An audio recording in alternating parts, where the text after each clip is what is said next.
nakikiusap ako. Huwag niyo naman kami paalisin. Tapos na ang responsibilidad ko nang mamatay ang nanay niyo! Lola, so nakikiusap ako. Lola, maawa po kayo sa amin! Wala akong pakialam! Layas! Wala naman po kasi kaming tiraan noon. Kasi kinuha ng lola ko yung binigay niya sa nanay ko. Eh nung namatay na po yung nanay ko, binenta po yung kaya wala po kami tiraan noon. Kahit saan na kami nakikitira. Pagtapos niyo kumain, Taong 2018 nang mawalan siya ng tirahan. Kalaunan, nakilala niya ang isang babaeng nag-engganyo sa kanya na pumasok sa mundo ng cybersex.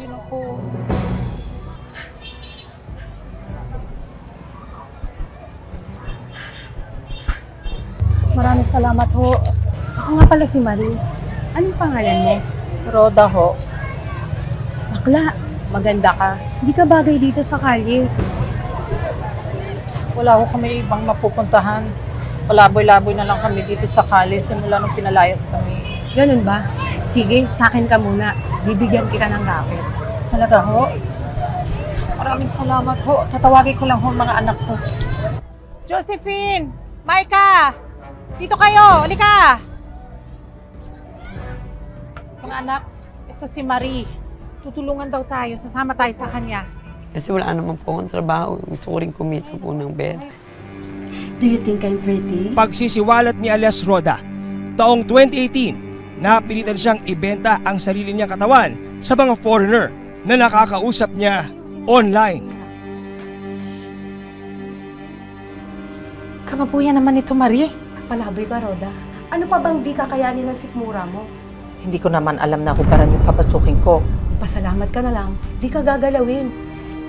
Eto, 5,000 para sa 20 minutong pakikipaglandian sa APAM. Akin ang 20% dahil sa akin ang bahay at computer. Yung 4,000, sa'yo na lahat yun. Hindi ba kakalat yung video? Gaga, video call nga eh. Umpisa po lang po ako. Kumikita ako. 3,000 lang mahigit. Kasi may ano po yung may boss. Boss po yung gano'n eh. Hati kayo, gano'n. Ano ang kahihinatnan ng mag-ina sa kamay ng bagong kakilala?